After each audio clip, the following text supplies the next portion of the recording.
పోయినా కూడా మళ్ళీ స్టార్ట్ చేసి కొట్లాడితే సరే మీరందరూ చూసిన మీ కళ్ళ ముందు జరిగిన చరిత్ర అనేక ఇన్సల్టులు అనేక అవమానాలు అవహేళనలు అయ్యేదా అంటే పోయేదా అంటే రకరకాల మాటలు మాట్లాడినారు.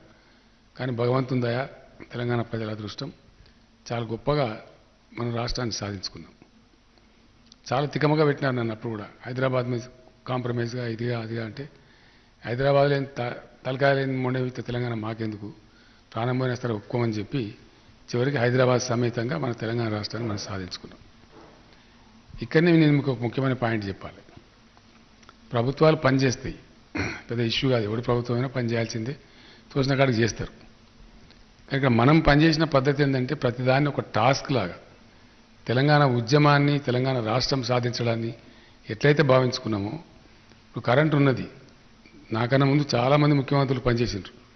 నాకన్నా ఎత్తున్నోళ్ళు, నాకన్నా దొడ్డుగునోళ్ళు ఎంతోమంది ముఖ్యమంత్రులు అయినరు.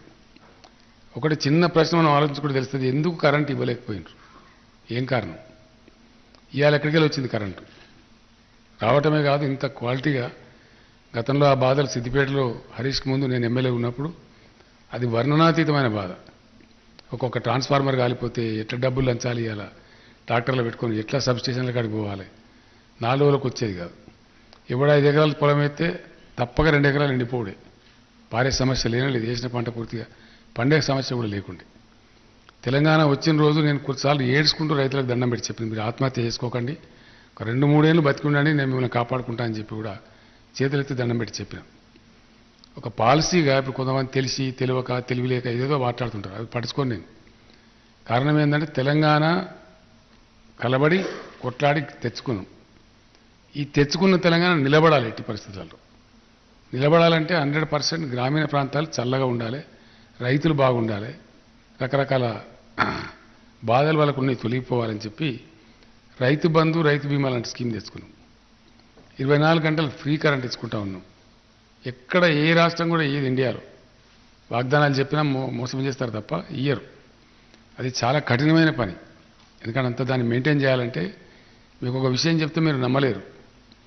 నేను ముఖ్యమంత్రి అయిన తర్వాత కరెంట్ ఆఫీసర్లందరినీ పిలిచి మాట్లాడుతూ వాళ్ళందరూ ఒకటే మాటని అడిగిన, మీరు అబద్ధాలు చెప్పొద్దు, రైతులకు నిజంగా కరెంటు మంచిగా ఇవ్వాలంటే ఇవ్వగలుగుతామా లేదా, దానికి ఎంత టైం పడుతుంది, డబ్బు ఎంతైనా పర్వాలేదు చెప్పండి అంటే, ఒక 5 రోజులు టైం ఇవ్వండి సార్, ఆలోచించుకొని చెప్తామన్నారు.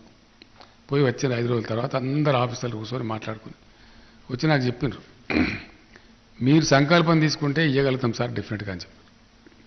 నేను ఇంత ఇవ్వగలిగి ఉండి ఇవ్వకపోతే ఇది పాపానికన్నా ఎక్కువ మహాపాపము. ఇవ్వగలుగుతామంటే డెఫినెట్గా ఇవ్వగలుగుతాం సార్, మీ సపోర్ట్ ఉంటే అంటే సరే మంచిదే. ఏమేమి కావాలంటే ఈ సబ్స్టేషన్ ఎట్లా చేయాలి, ట్రాన్స్ఫార్మర్ ఎట్లా చేయాలి, వాటి సంఖ్య పెంచాలి, అంత అసమతుల్యంగా ఉన్నది. 220 kV నుంచి 400 నుంచి 220 kV, 220 kV నుంచి 132 kV, అక్కడి నుంచి 33/11 kV, తర్వాత సాలినని ట్రాన్స్ఫార్మర్లు, ఇవన్నీ బాధల్ని ఈ డిస్ప్రపోర్షనేట్గా ఉన్నదాన్ని ప్రపోర్షనేట్ చేస్తే, సమతుల్యంగా చేస్తే మోటార్లు కాలకుండా ట్రాన్స్ఫార్మర్లు కాలకుండా ఇచ్చే పవర్ ఏదో క్వాలిటీగా ప్రజలకు అందుతుంది అని చెప్పిన వాళ్ళు. ఆ రోజు నిజంగా ఒకసారి యాడ్ చేసుకుంటే ఇప్పుడు కూడా భయం అవుతుంది. ఏ ఇంట్లో చూసినా కానీ జనరేటరు, ఇన్వర్టరు, కన్వర్టరు, స్టెబిలైజరు, లేకపోతే టీవీ కాలిపోతుంది, ఫ్రిడ్జ్ కాలిపోతుంది. చాలా భయంకరమైన పరిస్థితి మనమే అనుభవించినాం. హైదరాబాద్లోని షాపులకు పోతే ఫస్ట్ పెట్రోల్ కాంపు, డీజిల్ కాంపు, జనరేటర్ వాసన వచ్చేది. అంత దుర్మార్గంగా ఉండే. అపార్ట్మెంట్లలో ఉండేవాళ్ళు కూడా భయంకరమైన బిల్లులు కట్టలేక జనరేటర్లు పెట్టుకొని చాలా డబ్బులు ఖర్చు పెట్టేవాళ్ళు.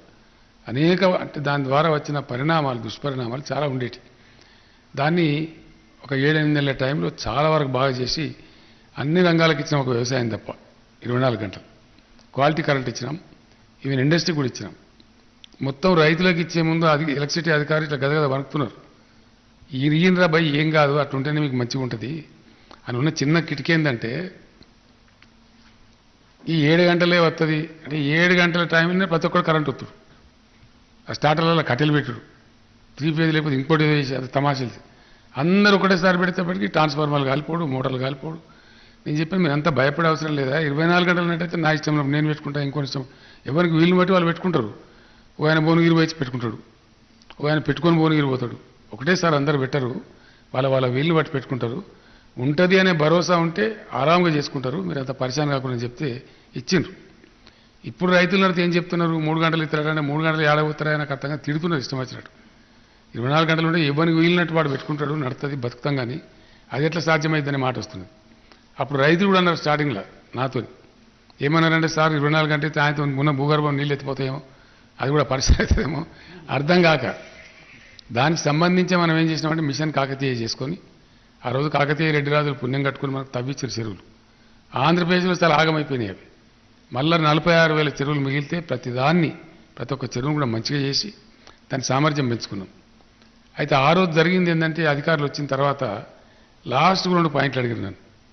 ఇవన్నీ విషయాలు చెప్పి సార్ ఇంకొక 2 చేస్తే తప్పక బాగుంటుంది అంటే ఏంది సార్ మాకు కరెంటు అప్పుడప్పుడు ఇట్లా ఫ్లక్చువేట్ అవుతుంటుంది అది 50 సైకిల్స్ మీద నడవాలి కిందికి వచ్చినా కానీ దెబ్బ కొడుతుంది గ్రిడ్ కొలాప్స్ అవుతుంది ఎక్కువ వచ్చినా కూడా గ్రిడ్ కొలాప్స్ అవుతుంది కాబట్టి అప్పుడప్పుడు ఎమర్జెన్సీలో మేము ఒక 50 మెగావాట్లో 100 మెగావాట్లో కొనాల్సి ఉంటుంది. కొనాలంటే మాకు డబ్బులు కావాల్సి ఉంటుంది. వాడు అవతల మేము అడిగితే వాడు ఏమంటాడు నువ్వు కరెంట్ ఇవ్వరా అంటే